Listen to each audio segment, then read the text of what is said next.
26 November 2008 दहशतवादी हल्ल्यामुळे मुंबई हादरली होती. सगळीकडे धावपळ सुरू होती. मुंबई पोलीस जीवाची बाजी लावून अतिरेक्यांच्या मुसक्या आवळण्याचा प्रयत्न करत होते.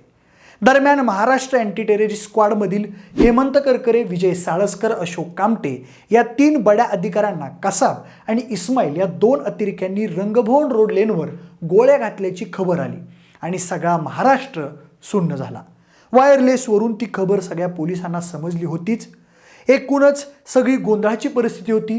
पुढे त्या 2 अतिरेक्यांनी CSMT रेल्वे स्टेशनवर जाऊन अंदाधुंद गोळीबार केला आणि नंतर स्कोडा गाडी घेऊन ते अतिरेकी गिरगाव चौपाटीच्या दिशेने निघाले.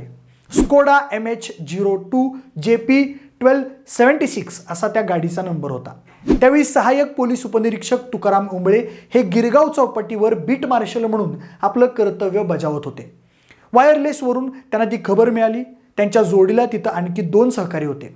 दरम्यान वायरलेसवरून त्यांना ज्या नंबरच्या स्कोडा गाडीचा मेसेज मिळाला होता तीच गाडी समोरून येताना त्यांना दिसली. आता पुढे जी काही चित्तथरारक घटना घडली ती जाणून घेण्याआधी आपण तुकाराम उंबळे यांच्याबद्दलच्या काही खास गोष्टी जाणून घेऊ. आणि महत्त्वाचं, आत्तापर्यंत तुम्ही चॅनलला सबस्क्राईब केलं नसेल तर प्लीज सबस्क्राईब करा आणि या व्हिडिओला लाईकसुद्धा करा. बाकी मी प्रथमेश आणि तुम्हाला तर माहिती आहे आपला विषयच भारी. मंडळी, सातारा जिल्हा आणि तिथल्या लोकांचं देशप्रेम आता काही जगापासून लपून राहिलेलं नाहीये. साताऱ्यात अशी कित्येक गावं आहेत ज्यांच्या प्रत्येक घरात एक तरी फौजी माणूस आहे. बाकी पॅरामिलिटरी आणि पोलीस सेवेतही हजारो सातारकरांनी योगदान दिलंय आणि आजही देत आहेत.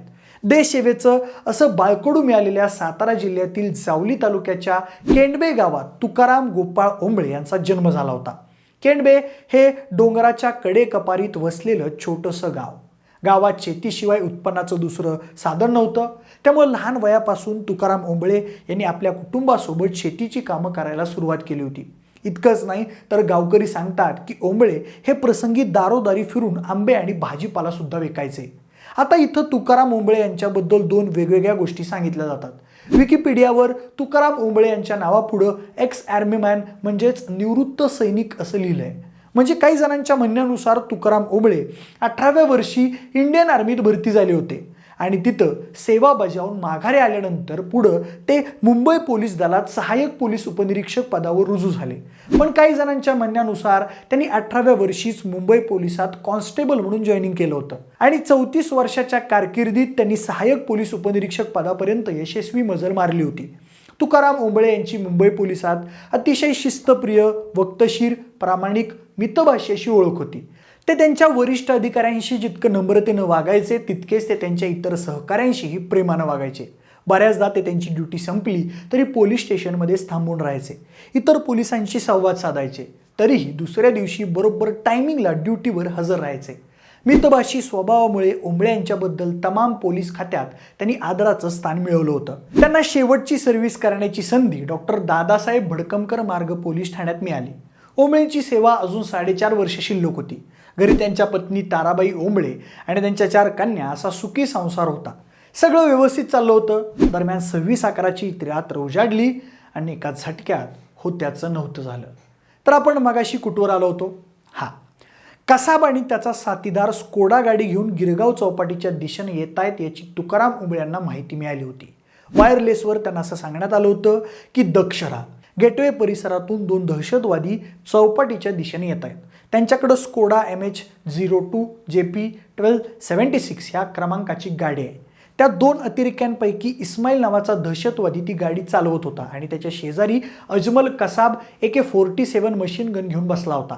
मेसेज ऐकताच क्षणी तुकाराम उंबळे यांनी 6-6 फुटाच्या अंतरावर 3-3 बॅरिकेड्स लावली. एरवी त्या मार्गावर 2 बॅरिकेड्स लावली तरी पुष्कळ असतं. पण तुकाराम उंबळे यांना कल्पना होती की दहशतवादी कदाचित बॅरिकेड्सना धडक देऊन वेगात गाडी घेऊन निसटतील. त्यांचं ते प्रसंगावधान पुढं कामी आलं. दरम्यान ती स्कोडा गाडी येताना दिसली आणि तुकाराम उंबळे व त्यांचे साथीदार सावध झाले. उंबळेंच्या अंदाजाप्रमाणे गाडी चालवणाऱ्या इस्माईलनं गाडी बॅरिकेड्सवर घातली आणि दोन्ही अडथळे तोडले. परंतु 3ऱ्या अडथळ्यापाशी त्यांची गाडी बंद पडली. लगबगीनं ती संधी साधत तुकाराम उंबळेंनी कसाबच्या दिशेचा दरवाजा विजेच्या चपळाईनं उघडला. तोवर दुसरीकडून उंबळेंच्या 2 सहकाऱ्यांनी इस्माईलला आपल्या 9mm पिस्तुलानं कंठस्नान घातलं होतं. त्यांना वाटलं कसाबलाही गोळ्या लागल्या असतील, कारण कसाबनं शरणागती पत्कारल्यासारखं भासवलं होतं. दरम्यान तुकाराम ओंबळे यांनी दरवाजा उघडला तसा कसाबनं त्याच्या AK-47 मशीन गनमधून ओंबळेंच्या दिशेनं बेछूट गोळीबार सुरू केला. पण तेवढ्या क्षणातही प्रसंगावधान दाखवत वाघाच्या काळजाच्या ओंबळेंनी इतर कुणालाही गोळी लागू नये म्हणून त्याच्या बंदुकीची नळी स्वतःच्या शरीराजवळ धरली.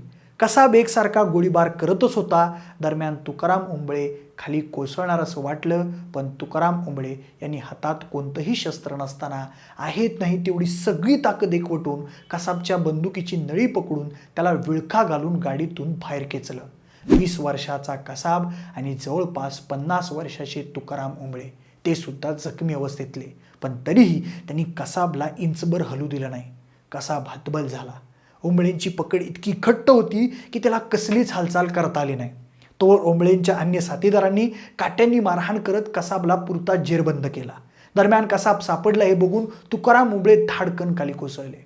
निव्वळ 6 मिनिटात सगळं घडलं. तुकाराम ओंबळे शहीद झाले. गोळ्यांनी शरीराची अक्षरशः चाळण झाली होती, पण ओंबळेंनी त्यांचं कर्तव्य बजावण्यात जराही कसूर ठेवला नाही. ते म्हणतात ना, दुनिया में मिल जाएंगे आशिक कहीं, मगर वतन जैसा खूबसूरत सनम नहीं होता. नोटों में सिमट कर सोने में लिपट कर मरे है कहीं, मगर तिरंगे जैसा खूबसूरत कोई कफन नहीं होता. हा शेर तुकाराम ओंबळे यांच्या कार्यकर्तृत्वाची साक्ष देण्यासाठी पुरेसा आहे. निव्वळ 4 वर्षाची सर्व्हिस राहिली होती. एखाद्यानं त्या अटीतटीच्या प्रसंगात माघार घेऊन स्वतःचा जीव वाचवला असता आणि आरामात कुटुंबासोबत पुढचं आयुष्य जगलं असतं. पण अवघड प्रसंगात स्वतःच्या जीवाची पर्वा न करता लोकांसाठी लढणाऱ्या, बलिदान देणाऱ्या छत्रपती शिवाजी महाराजांचे वंशज या महाराष्ट्रात राहतात. ते असं सहजासहजी युद्धभूमीवरून माघार घेणार नाहीत. ओंबळेंच्या त्या साहस आणि योग्य प्रसंगावधानामुळं कसाब या एकमेव दहशतवाद्याला जिवंत पकडण्यात मुंबई पोलिसांना यश आलं. आणि त्यानंतरच चौकशी दरम्यान 26/11च्या हल्ल्यामागं नेमकं कोण होतं याचा तपास लागला. जर कसाब सापडला नसता तर हल्ला नेमक्या कोणत्या दहशतवादी संघटनेनं केला याची कसलीच कल्पना आली नसती. तुकाराम ओंबळे यांच्यामुळं पाकिस्तानच्या कुटील कारवायांची माहिती जगाला कळली आणि पाकिस्तानचं पितळ उघडं पडलं. ओंबळेंच्या त्या अतुलनीय पराक्रमाबद्दल 2009च्या प्रजासत्ताक दिनी त्यांना अशोक चक्र मरणोत्तर साहस पुरस्कार प्रदान करण्यात आला. त्यावेळी बोलताना भारताच्या राष्ट्रपती माननीय श्रीमती प्रतिभाताई देवीसिंग पाटील यांनी असं विधान केलं होतं की कोणत्याही शस्त्राविना दहशतवाद्यांवर तुटून पडणारे सहाय्यक पोलीस उपनिरीक्षक तुकाराम ओंबळे यांच्या अतुलनीय शौर्याला माझा सलाम आहे. तसंच राष्ट्रासाठी केलेल्या असामान्य कामगिरीबद्दल त्यांना CNN Indian of the year हा पुरस्कार प्रदान करण्यात आला होता. त्यानंतर जिथं कसाबच्या गोळ्या खाऊन ओंबळे शहीद झाले तिथंच गिरगाव चौपाटीवर इतरांना त्यांच्या शौर्यापासून प्रेरणा मिळावी म्हणून पुतळा उभारण्यात आला आहे. तसंच त्यांच्या मूळ गावी त्यांच्या नावची भव्य कमान सुद्धा उभारण्यात आली आहे. ओंबळेंचा आणखी एक खास सन्मान म्हणजे संशोधक ध्रुव प्रजापती यांच्या टीमनं कोळी म्हणजेच स्पायडरच्या 2 नव्या प्रजातींचा शोध लावला आणि त्यातील एका कोळीच्या प्रजातीला त्यांनी शहीद तुकाराम ओंबळे यांचं नाव दिलं. ध्रुव प्रजापती यानं ट्विटरवर एक फोटो शेअर करत ती माहिती दिली होती. त्यात त्यांनी लसियस तुकारामी असं त्या कोळ्याच्या प्रजातीचं नाव ठेवलंय असं म्हटलं होतं. म्हणजे एवढं सगळं झालं, पण 2008च्या घटनेला जवळपास 15 वर्ष उलटली असली तरी त्यांच्या साताऱ्यातल्या मूळ गावी गावकऱ्यांनी कित्येकदा मागणी करूनही अद्याप त्यांच्या स्मारकाचं काम सुरू झालेलं नाहीये. 2021मध्ये तत्कालीन ठाकरे सरकारनं जागेची नोंद झाली आहे, आम्ही तत्काळ निधी उपलब्ध करून देऊ असं म्हटलं होतं. स्वतः अजित पवारांनी जागेची पाहणी केल्याचं बोलण्यात आलं होतं, पण काम सुरू झालं नाही. पुढे मुख्यमंत्री एकनाथ शिंदे यांनी आम्ही लवकरच स्मारकाच्या बांधकामाला सुरुवात करू असं म्हटलं होतं. 2023च्या ऑगस्ट महिन्यात पालकमंत्री शंभूराजे देसाई यांनी जाऊन त्या प्रकरणी केंडबे ग्रामस्थांची भेट घेतली होती, पण तरीही स्मारकाचा प्रश्न मार्गी लागला नाही. आता ग्रामस्थ ओंबळेंच्या स्मारकासाठी सातत्यानं प्रशासनाकडे पाठपुरावा करत आहेत. स्वतःचा जीव धोक्यात घालून कसाबसारख्या आतंकवाद्याला पकडणाऱ्या एका महान वीराच्या स्मारकाबद्दल प्रत्येक आजीमाजी सरकारची ही अनास्था नक्कीच निंदनीय आहे. बाकी तुकाराम ओंबळे यांच्या साहसाबद्दल विशेष भारी टीमकडून त्यांना मनापासून वंदन आणि मानाचा मुजरा. तुम्हाला शहीद तुकाराम ओंबळे यांच्या पराक्रमाची ही गोष्ट कशी वाटली ते आम्हाला कमेंट करून नक्की सांगा. जर हा व्हिडिओ आवडला असेल तर लाईक आणि शेअर करा. सोबतच आमच्या विशेष भारी या यूट्यूब चॅनलला देखील सबस्क्राईब करायला विसरू नका. जर हा व्हिडिओ तुम्ही फेसबुकवर पाहत असाल तर तिथेही आम्हाला फॉलो करायला अजिबात विसरू नका. धन्यवाद.